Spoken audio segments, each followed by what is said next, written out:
นะโมตัสสะภะคะวะโตอะระหะโตสัมมาสัมพุทธัสสะนะโมตัสสะภะคะวะโตอะระหะโตสัมมาสัมพุทธัสสะนะโมตัสสะภะคะวะโตอะระหะโตสัมมาสัมพุทธัสสะพุทธังธัมมังสังฆังนะมัสสามิ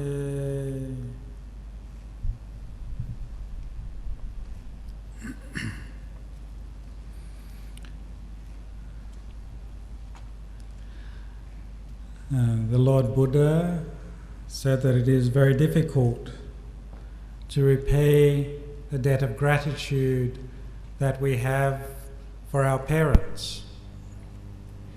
Even, he said, if we were to carry our parents, one on our right shoulder and one on our left shoulder, and carry them around for 100 years, looking after them and taking care of them on our back, we still wouldn't be able to repay that debt of gratitude that we owe them. And the Buddha said that each person has three parents, three groups of parents. The first is those parents, your mother and father, which gives birth to us, allows us to be born into the world. The second is those parents who raise us up, and they're not always the same as those who give birth to us. Again, we have great gratitude to those who give us birth and those who raise us. And then the Buddha said that there is another group which he called parents, which we have great gratitude towards, and that is those who give us birth in the Dhamma. Those who teach us what is good and what is not good to do in life. Those who point out the heaven and hell and the way to Nibbana and the Four Noble Truths. They are the parents that allow us to take escape from the world. The first type of parents are the ones that give us birth in the world. The last group of parents are those who give us birth outside of the world, away from the world, the ending of suffering. They lead to the birth of the ending of suffering. And so too, these three group of parents we owe a great debt of gratitude and appreciation to. Particularly this later group of parents, those who teach us what is right and wrong and point out the path to liberation. And that is why in the forest meditation tradition, in the tradition of the forest monks that I am familiar with in Thailand, there's a phrase when we speak about our teachers that we use often. We call our teacher Po Me Cobra Ajahn, which basically translates as mother, father, sage and teacher. And so when we refer to Achaan Chah, I would call him mother, father, sage and teacher, Achaan Chah. And every time I would use his name, I would use that whole phrase. Mother, father, teacher, sage, Achaan Chah. Because it is reflecting on the teachings of the Buddha that this is a person who gives us, points out the Buddha's teachings, which is the pathway to liberation. And so that is why that we take our gratitude and respect to teachers who teach the Dhamma very seriously and have great appreciation. And so that is why this day has been arranged as a Remembrance Day for Achaan Chah. And so I want to try and convey this evening something to all of you who are not familiar, say, with the tradition of the forest meditation tradition, in Thailand, and also not familiar with the person of Achaan Chah. I was very fortunate to go to Wat Nong Papong at a time when Achaan Chah was still healthy and well and still teaching. And so I want to describe how it would be if you were to go to Achaan Chah's monastery and seek training as a Buddhist, as someone who wants to train in Sila, Samadhi and Panya, virtue, peace and wisdom. And one of the things that was unique in terms of the way Achaan Chah taught was that he not just taught basic Buddhism or meditation or a meditation technique, but he taught patterns of life training, strategies for dealing with suffering, and skillful means to enable us to end our own suffering ourselves. One of the qualities I think that made Achaan Chah a particularly skillful teacher was he trained his disciples to grow up and become independent of him by giving them the skills, the strategies, the means and the techniques of training body, speech and mind that the Buddha taught. And one of the qualities that was attractive to all his monks and lay people that were drawn to him, but also of that forest tradition of Achan Man, his prior teacher, was that when you were living and training with him, the thing that stood out was the way of lifestyle, the teachings and the training was very similar, almost identical to how you read about the ways of life, the ways of training, and the techniques of developing Dhamma Vinaya, the teachings and the discipline at the time of the Buddha. When you would read the discourses of the Buddha and then hear discourses from the teacher in the forest tradition in this day and age, you didn't find a conflict. When you'd see the practice of the monastic training of living in a forest, living simply, living on alms round, living with basic necessities, being wandering homeless monks, that was being lived in this day and age. And so you got great confidence because you could relate to the Buddha's teachings in the style and training at the monastery of Achaan Chah's Wat Nong Papong. And one of the qualities that was very strong within him was his loving kindness. And I remember the first time I met Achaan Chah, I hadn't intended to go and live with him. I actually had an ulterior motive to go and stay with Achaan Chah.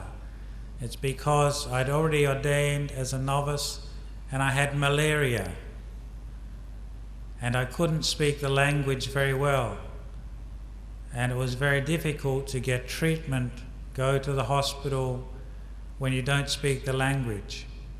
And so I thought, I'd heard of Achaan Chah and read some of his teachings. I knew he was a great teacher, but I thought I'll go and spend 3 months with him and live with the other Western monks because it'll be easier for me to get better.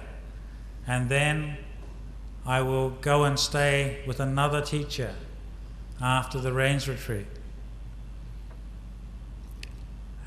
I met Achaan Chah in Bangkok. He was just returning from England. He had visited Achan Samad, who had already gone to England at that time, and he was on his way back to the monastery. and a monk took me out to the place where he was staying. It was at a layperson's property, and she had built a kuti in the garden. And he was staying in that hut. And as I arrived, the car pulled up, we got out, and Achaan Chah walked across the lawn. And so I knelt down and put my hands in Anjali. And he didn't say anything, but he just walked up and took hold of my hands in his. And it was like electric shock went through my body. Suddenly I felt as if someone had lifted a burden off of my shoulders that I'd been carrying around, the burden of the culture shock of coming to Thailand, the change of language, the change of food, the change of culture, the new lifestyle as being a samana, and also the suffering of having malaria.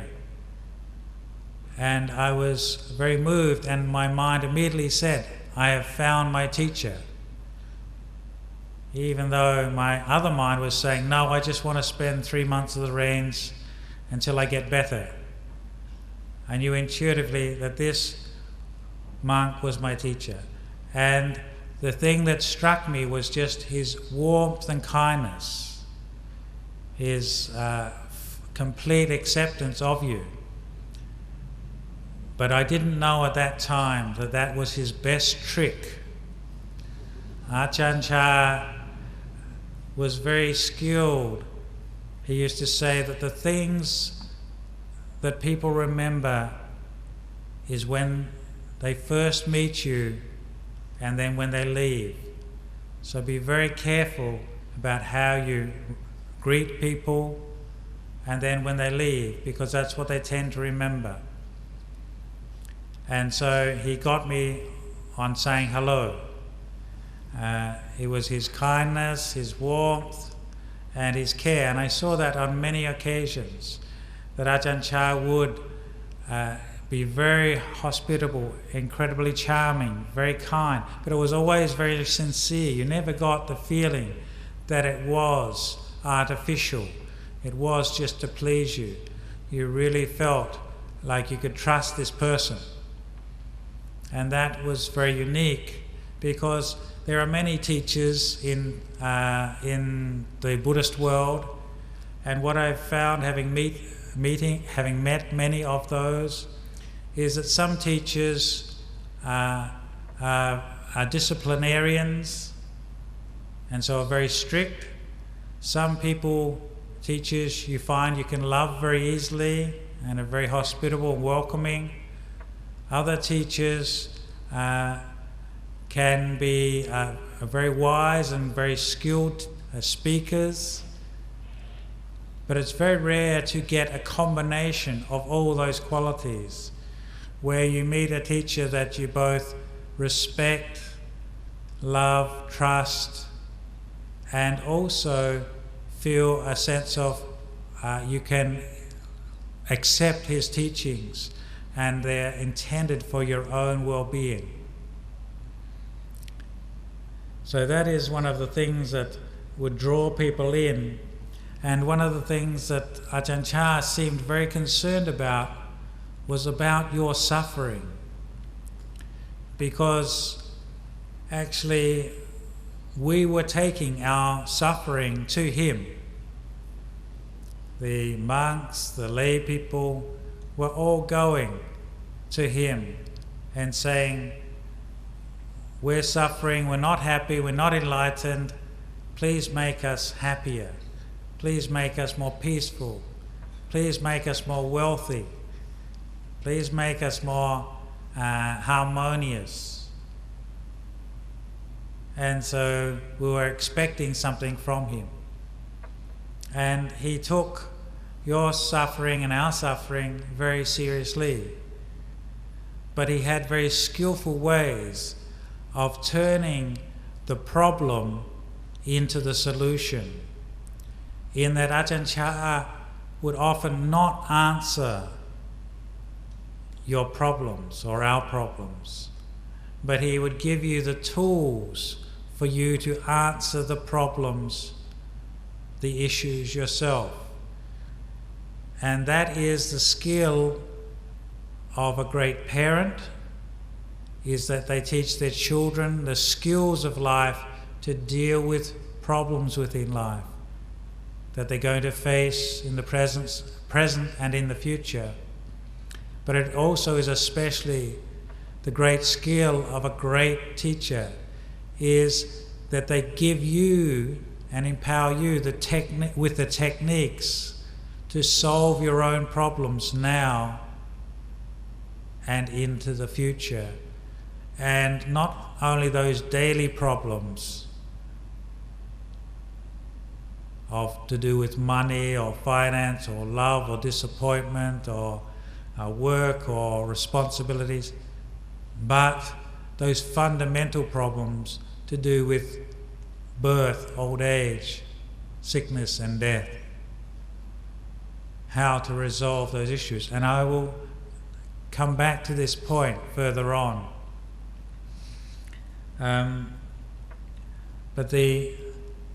So the first way that Achaan Chah would give instructions was firstly through kindness. But the next way that Achaan Chah would give instructions, and especially for people who didn't understand the language, was by an example, by being an impeccable example.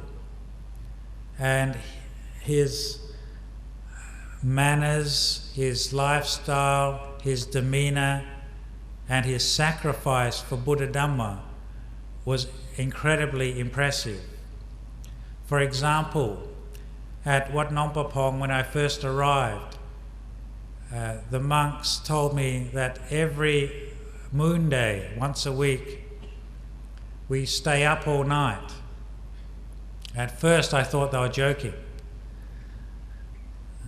But no, they said, no, we stay up all night, no one leaves the hall, the meditation hall. We're going to sit and walk meditation.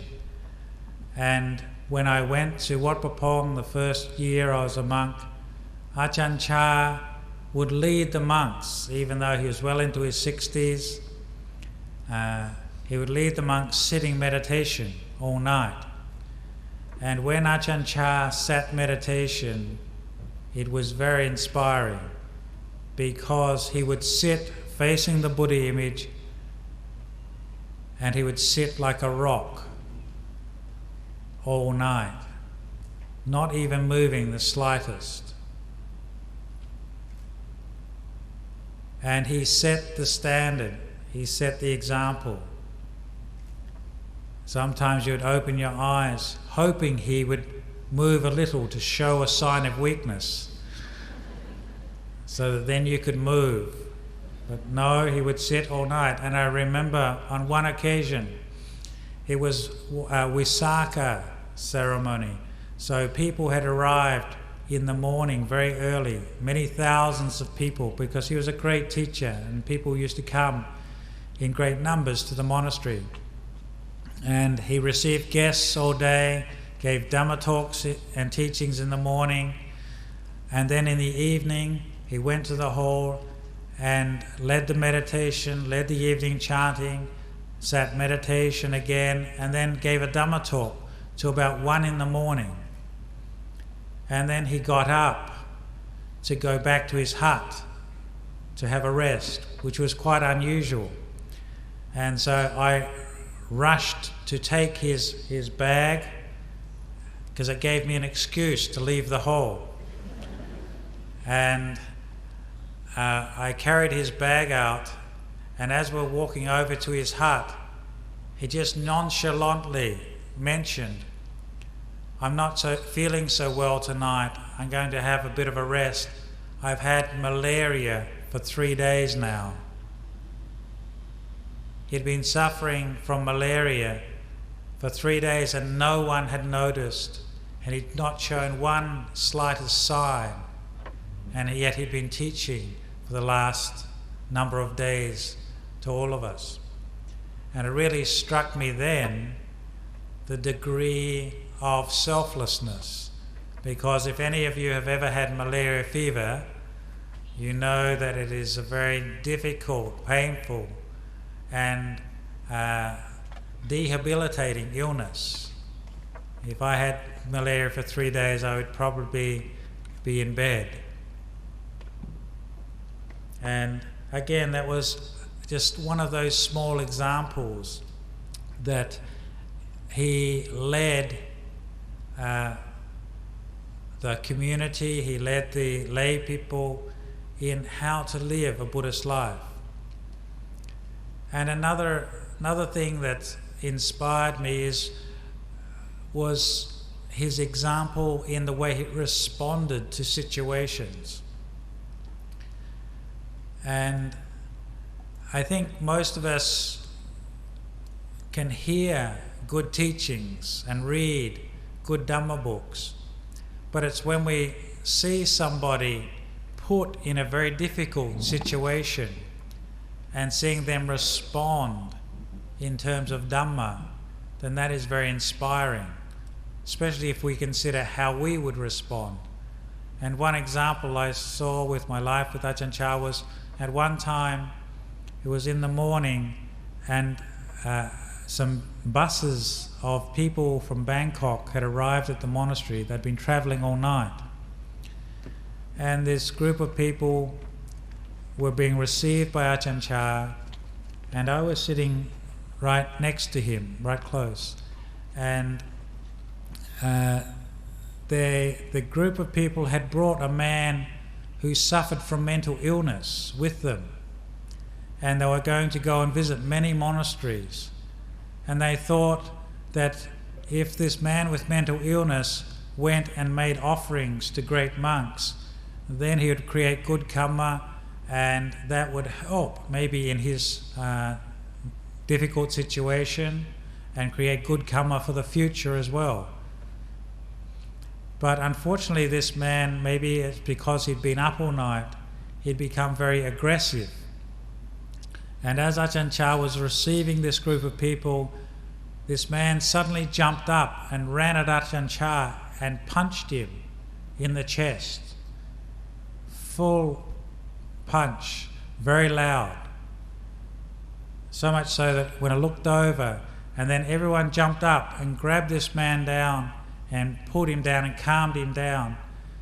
And all Achaan Chah said was, "He has no mindfulness." And then turned to the people in the audience and said, "Are you tired? You must be very exhausted on all your travels." He didn't blink an eyelid, and he never mentioned it again. And to me, that was a reflection. How would I respond if someone came and physically attacked me at this point in time, unexpectedly? Would I just be able to say, they have no mindfulness? And so it was an example like that of someone's ability and skill to respond in a way which was out of the ordinary. And another example of Achaan Chah's sort of response to difficult circumstances was one time there was a monk, a very senior monk in the town, who was a study monk and a scholar, and he was very interested in study and scholarship. Achaan Chah had studied Buddhist scriptures for 7 years when he was a city monk, but he realised it didn't lead, just study of scripture didn't lead to the cutting off of defilements. As he said, everyone can spell hatred, everyone can spell greed, everyone can spell delusion, but can we cut it off in our own minds? And so he decided to go off and practice meditation, just as he'd read that the Buddha had practiced and lived the spiritual life, and he sought out Ajahn Mun as his first teacher. Then when he came back and set up his monastery, there wasn't many forest monasteries, meditation monasteries in that area. And this particular monk is a scholar, and he was the senior monk of the district. And Achaan Chah, at the beginning of the rains retreat, he would go and pay respects to all the senior monks in the area. And this particular monk, every time we would go and see him, he'd always criticize Achaan Chah. We would take the whole monastery, 70 monks, and go and pay respects.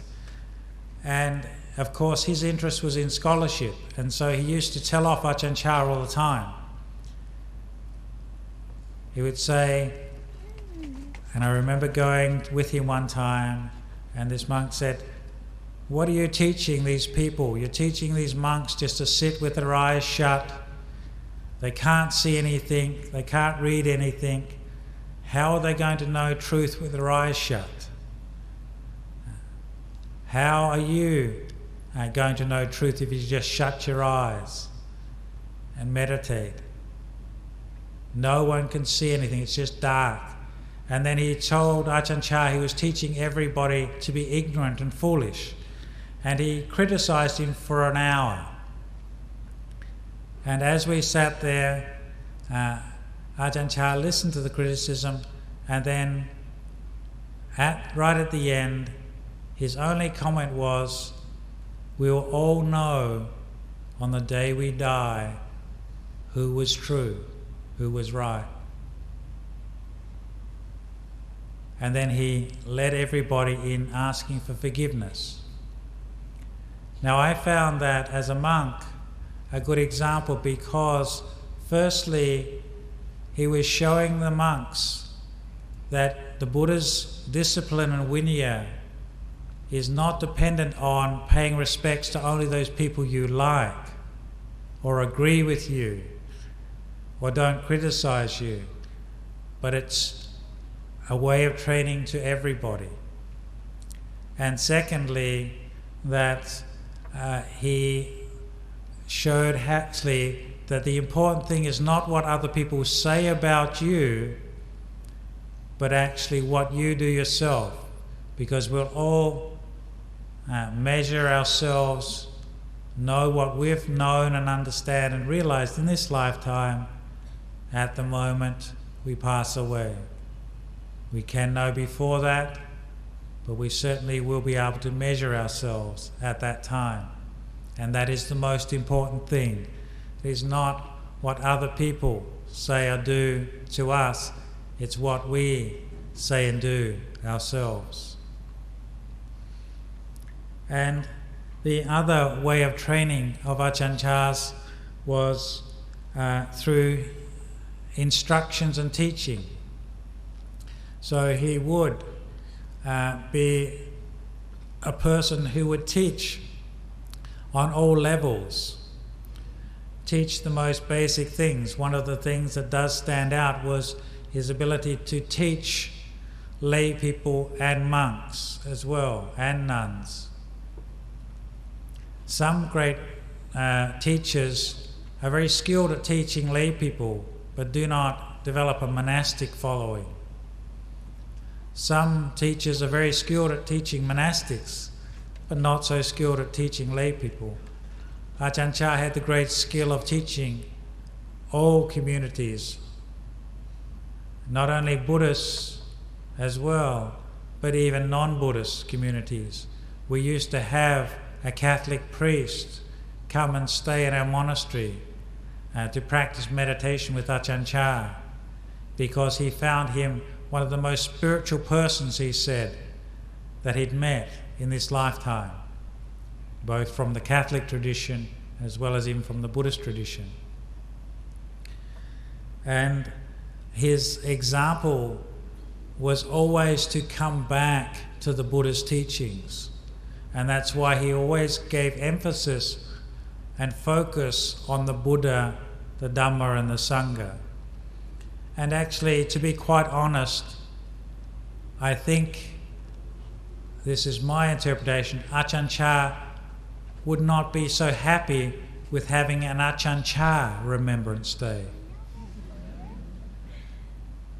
My feeling would be it should be a Buddhadharma Sangha Remembrance Day.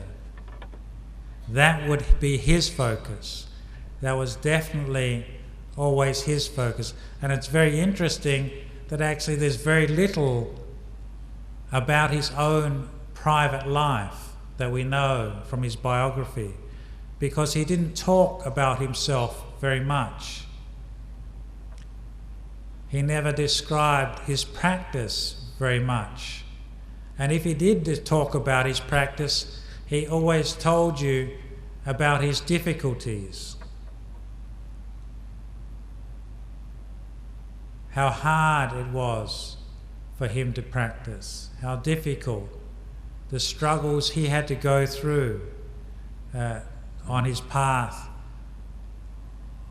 to realize the Buddha's teachings. And in that way, it would be very inspiring for people. But also, he would always point you back to the fundamental teachings of the Buddha. And there are two very distinct fundamental teachings which I think stand out and almost are themes in his Dhamma talks. And the first one is to not look at suffering in the world, but look at the cause of suffering in your own heart. Achaan Chah used to come over to visit us at the International Forest Monastery, Wat Nana Chah. And he would go down the line of monks and he would ask the senior monk, "How are you today?" And the monk would say, "I'm fine." And he would say, "That's uncertain." And then he would go to the next monk and say, "How are you today?" And he would say, "I'm so-so." And he'd say, "That's uncertain." Then he'd go to the monk down the end of the line and say, "How are you today?" And he'd say, "I'm really suffering, Achaan Chah. It's too hot, it's unpleasant, the mosquitoes are too many, I can't eat the food." And he'd say, "That too is uncertain." He would go down the line of 20 monks, and it was only 2 or 3 words he would say, "That's uncertain, that's uncertain, that's uncertain." This idea of "this too will change" points to this fundamental realization of the Buddha. The ultimate truth of reality, which doesn't change, is that everything changes. So when you know, not just intellectually, understand completely that everything changes, then you can let go of the world. And then you can see the problems of life as they really are. You don't have to attach to them. When you know that this condition, this experience will change, then you can let go of it, not attaching to it to be the way you want or not be the way that you want. Allow it to be as it is according to reality. And this ability to point out that everything is uncertain is a theme that would go through his teachings. One monk had had a motorbike accident before he became a monk, and then came to the monastery, and there was lots of sitting and walking meditation, and his knees became inflamed again, and it got so bad that he had to sit on a chair. And it was getting very painful and very difficult for him to do the chanting, to sit cross-legged, to have the meal, because most of that was done on the floor and there were very few chairs in the monastery. And he went to Achaan Chah and said, "I'm having all this problem, this suffering because of my knees." And then he said, "It's not meant to be this way." And Achaan Chah said, "If it's not meant to be this way, it wouldn't be this way.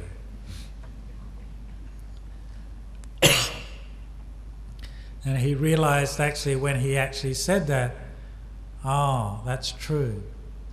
This is how it is, not how I want it to be. So he was able to observe and be aware of actually how things are.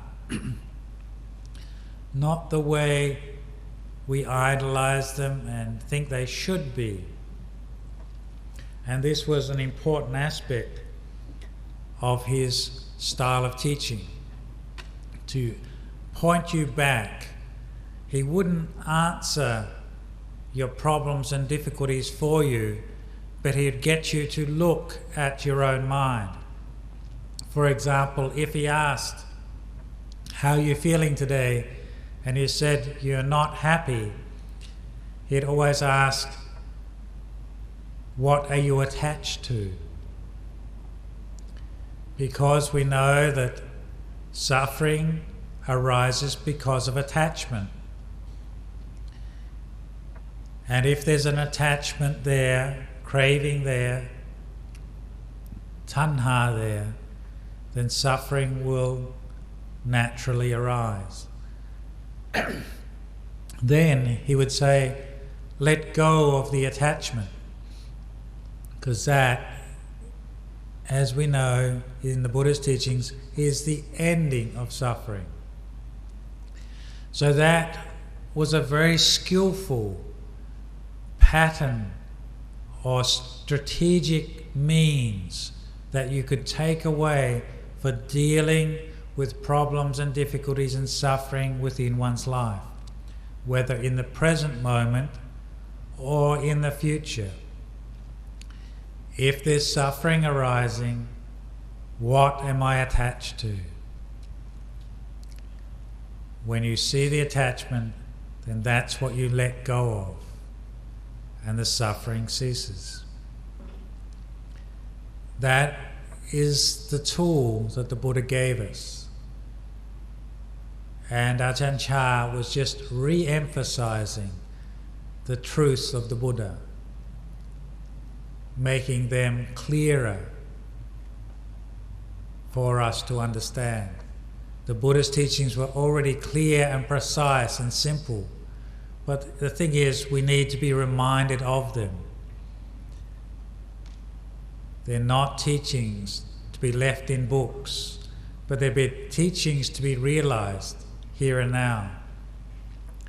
And so another aspect of Achaan Chah's teachings was that he had an absolute commitment to the ways of the Buddha, the ways of doing things of the Buddha. For example, I remember one time a layperson wanted to offer a Volvo to the monastery, a car.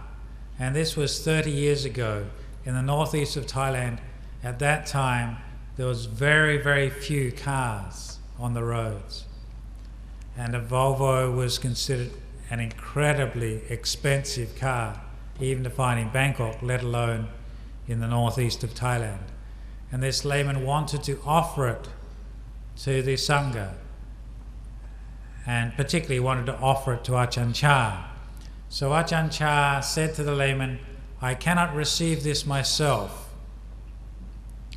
I have to have a meeting of the Sangha first. And so he called a meeting of the Sangha and he asked many of the monks their opinions. And some people said, well, it may be very useful if someone gets sick and needs to go to hospital. Someone else said, well, maybe it'd be useful if you receive it and you can go and give more teachings at other places, Achaan Chah. And so people came up with various reasons to accept this expensive and generous offer. And Achaan Chah listened to all the opinions and views of the community. Some were for and some against. And then he said, you know, what would the Buddha do? The Buddha spread the teachings for 45 years throughout India. He didn't have a car. I would be embarrassed as a disciple of the Buddha to accept this gift. At that, all the monks went silent and said, we agree with you. And it was those examples that he would put up to the community as a way of pointing us back to our source, to the Buddha, pointing us back to the source of the teachings of the Buddha, the Four Noble Truths, the Noble Eightfold Path, the Dhamma Vinaya. The other thing that he'd always point us back was towards respect to the Sangha. Achaan Chah had immense respect for the Sangha, and that was highlighted many, many times, but one time very clearly when he became sick. Achaan Chah developed a condition where he had pressure of fluid on the brain, and he had a stroke, and that affected his speech and his mobility. But his mind was absolutely alert, very bright and very clear. I looked after Achaan Chah when he was in this period of illness, but he was still teaching throughout that time. His body was sick, but his mind wasn't. And the people that would come to him would often see him sick, just in the posters you see outside in the exhibition out the front door, sometimes sitting in a wheelchair. And they would get upset and feel sorry. They'd say, I feel so sorry that a great teacher like this is sick. And I would tell them that the body you see is sick, but that's not Achaan Chah. If Achaan Chah was still attached to the body, then he wouldn't be the person we know as Achaan Chah. And I saw that so many times when he wasn't concerned for the body. And one time he'd had an operation to remove phlegm from his lungs, and you could see that he realized the body was getting close to passing away. And the doctors had to, they wanted to give him a food and medicine through a nasal drip. And he didn't want that. You could see he realized that he'd had enough. This was enough for this body. There was no further reason to stay alive. It's not that he didn't want to or wish to go. There's no cause. And he refused food and medicine at that time. And so the doctors became very concerned. And so all the monks, the senior monks, came in and asked Achaan Chah, please, could you take the medicine, could you take food, and could you take liquids further to extend your life? And he remained silent. So then the next day we had a meeting of the Sangha, and then we went to Achaan Chah and we paid respects to him as a community of monks and bowed down to him and said, Achaan Chah, please, on behalf of the Sangha and all the laity, we request you as a community to take food and drink and extend your life for the well-being and happiness of us all. And it's only when we asked on behalf of the Sangha that he nodded his head and continued to extend his life for another 10 years. And it was because of that asking on behalf of the Sangha, because of his respect for the Sangha. And that, I thought, pointed back to the example in the Buddha's life, where Venerable Ananda's mind was overcome by Mara, and he forgot or didn't ask because he was confused and overcome with sadness that the Buddha was going to pass away, because there wasn't a cause. Then the Buddha could not extend his life out of desire. There has to be a cause. In this particular case, the Buddha, Achaan Chah would never compare himself to the Buddha, but in this case, the cause had to come from the Sangha, not just his own wish. And it was those examples that set up the standards in our tradition for always respecting the Sangha.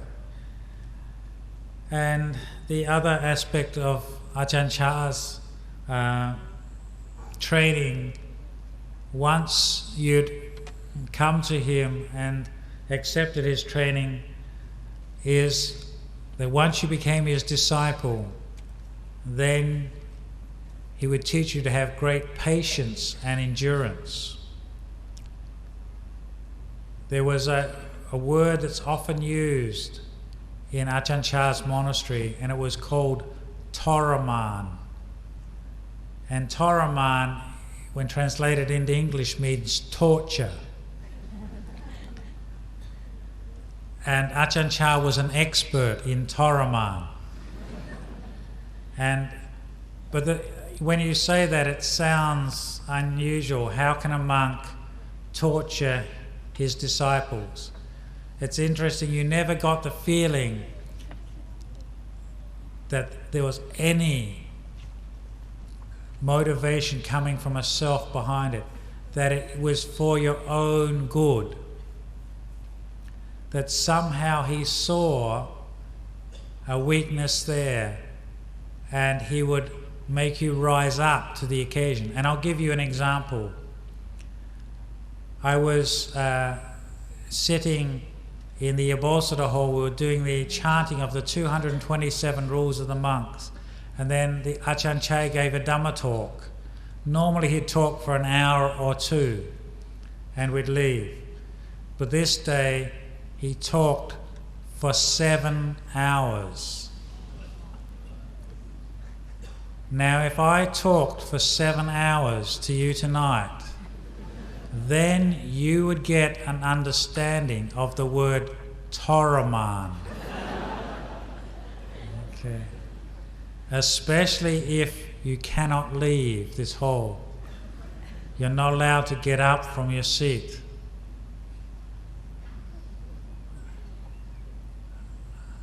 After 1 hour it's inspiring. After 2 hours it's getting boring.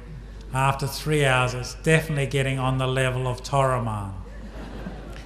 And it's very interesting, as he was giving this talk, it was very high Dhamma. And he would then sometimes, I remember after 5 hours, my knees were screaming. And I was looking for a way out, but he couldn't leave. And I remember him looking around, and he looked straight at me and he said, "Are you suffering?" And I thought that was obvious. And then he said, "You have to find a way out of suffering in the mind. Don't run away from the suffering." Because the Buddha's teaching of the First Noble Truth is to understand and know and comprehend and transcend suffering. And so it was by pointing you back, and when he pointed me back to the mind, then you could see that yes, he was actually giving you the opportunity. Because if you were just to sit meditation alone in your heart, you normally don't sit for 7 hours straight. When the pain gets strong in the knees, you want to shift or change. But he was using the peer group pressure of the community of monks sitting there and the pressure of the teacher sitting there. He was sitting without moving through the 7 hours as well. I'm sure his knees ached as well. But he was pointing us and each and every person back. Dukkha needs to be comprehended, investigated and understood and transcended through that understanding, not through running away. And that was a great skill, but also I think his greatest skill was that he didn't lose many disciples as well. Because if it's coming from the wrong place, you cannot do that again. I cannot get my monks at my monastery to sit for 7 hours while I give a talk, because of the paramitas are not there. The Dhamma is not the same. It's just like when the Buddha would give a talk to the monks, he would talk sometimes all through the night on Dhamma, and the monks would be listening, inspired, because of the paramitas of the Buddha, the spiritual qualities, the power of his mind, the power of his Dhamma teachings, the clarity of them, the skill in the presentation, and what they were pointing to, his ability to understand and comprehend the audience and the Dhamma, to teach that audience at that particular time. That is a great teacher who can do that. And not everyone can do that. The other quality of Achaan Chah's in terms of his Dhamma teachings was his teaching of how to let go of suffering. So not just pointing out to endure and be patient through what is difficult and unpleasant, but also to how to let go of things and how to put things down.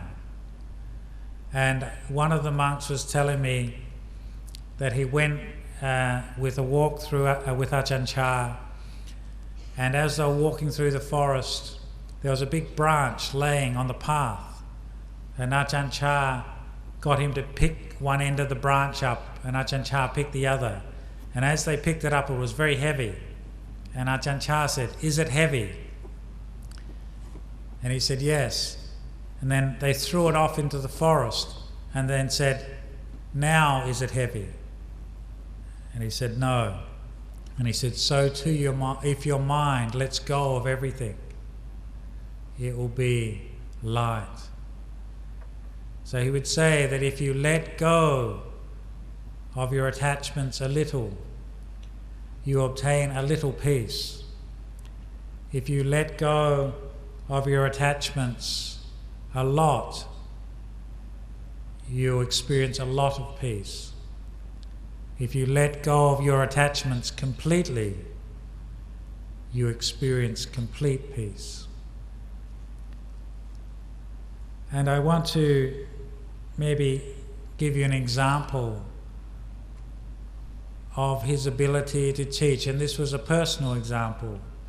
The first year after I became a monk in 1980, I spent the rains retreat with Achaan Chah, and he had 70 monks staying in the monastery, and about 50 nuns, and many lay people coming in huge numbers to see him. And one day I went on alms round, and on the way back I was walking back with another monk who was again newly ordained. And on the way back, this monk started to find fault with the other monks in the monastery. This monk wasn't doing what he liked, and this monk didn't say what he wanted, and he was complaining. And I remember thinking, I didn't want to hear complaints about other good monks. And so I walked off ahead. But I kept on thinking, he shouldn't complain about other good monks. Why is he complaining about other good monks? And I started complaining about him. And as I was thinking, he shouldn't do that, he shouldn't think that, I walked into the monastery and I had my head down thinking and carrying on this conversation that had ended 10 minutes ago. And then I heard someone say in clear English, "Good morning." And I looked up and Achaan Chah was standing a metre away from me with a big radiant smile on his face. And it was the first time I'd ever heard him speak English. It was he could only speak 2 phrases of English. The first one was "good morning," and the other one was, "Do you want a cup of tea?" Because he went to England twice, and everyone was always asking him, "Do you want a cup of tea?" And he said it's very easy to remember because it's like in the Pali chanting when the monks give the blessing, "Upakapati." Do you want a cup of tea? And so he always remembered that. And so this was his chance to practice his English on me. He said, "Good morning." And I remember putting my hands in Anjali and smiling and responding, "Good morning, Achaan Chah. Good morning, Luang Por." We called him Venerable Father. "Good morning, Luang Por, Venerable Father." And he smiled. And of course, my mood changed. I'd completely forgotten what this monk had said. Went back, we had the meal. That day I did sitting and walking meditation at my hut. And in the evening I decided to go and visit him because I had learnt as a layman shiatsu, how to do pressure massage.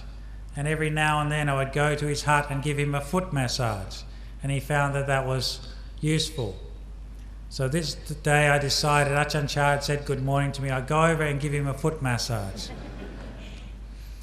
I went to his hut, and at that time there was about 10 or 15 monks seated, talking on Dhamma to him and listening to him explain aspects of Dhamma.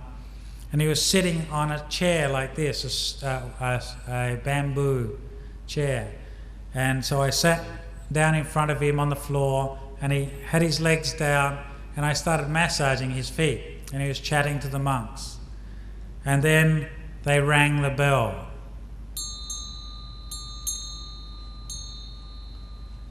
It was time for evening chanting.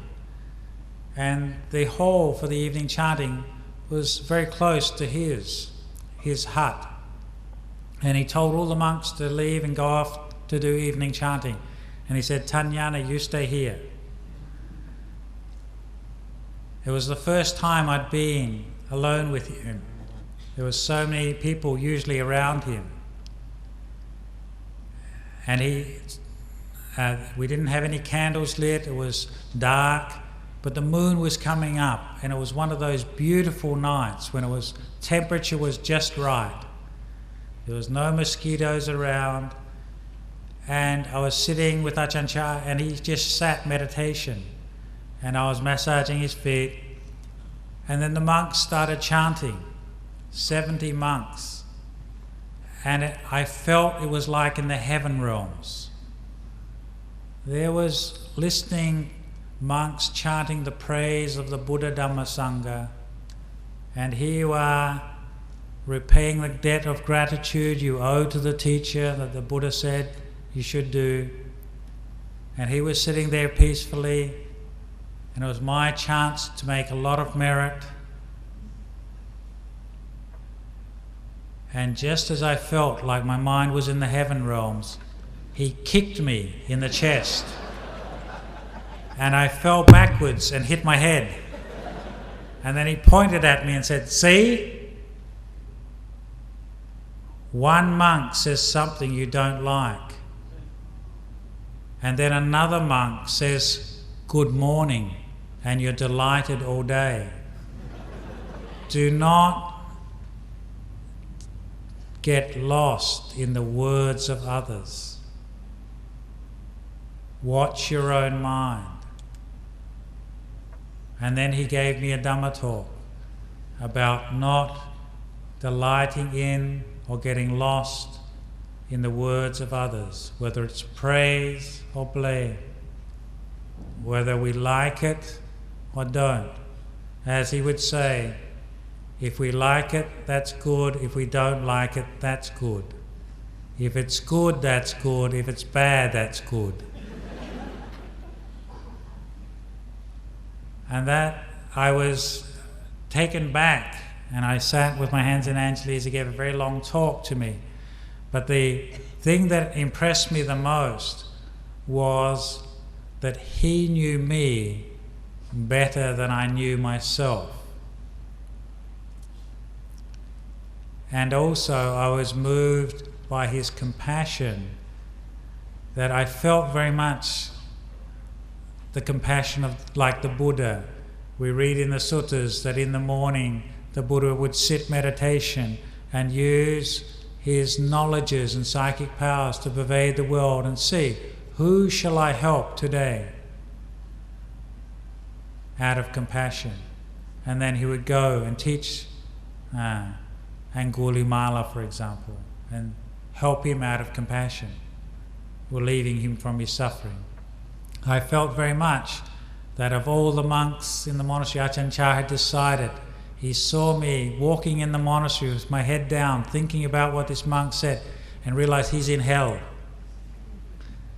So he said good morning to take me up to heaven. But he realized you cannot teach somebody in heaven. You have to kick them down to the earth. And then when they're on the earth, then you can teach them not to get lost in the words of another. And he also knew that this monk is very stubborn. If he had just told me everything is impermanent, unsatisfactory, and not self, I would have forgotten that years ago. But because he kicked me, I always remember that. And I can offer that as a teaching to you. This is not just me he's kicked. Remember that yourself. When people praise you or blame you, or people say things that you agree with or disagree with, like or dislike, do not get lost in the words of others. Maintain your mindfulness and awareness of yourself. And so I'd like to give this as an example of Achaan Chah pointing out for us to develop self-awareness and abandon our suffering. And when we do that, then we're coming back to the core teachings of the Buddha. And so today, on this special occasion, we have gathered here, and I'm so delighted to see so many people, so many good bhikkhus and good nuns and lay people who, some of you have heard of Achaan Chah, some of you have not, are recognizing somebody who doesn't want to be recognized for himself. Achaan Chah never wanted a personality cult around him. He always wanted us to look to the Buddhadharma and to look to the teachings of the Buddha as a way of liberation. To always focus on those fundamental teachings of the Buddha and to apply them and practice them in our own lives, and then we can find the freedom of suffering. So I'd like to end the talk this evening on this point. Sadhu, sadhu, sadhu.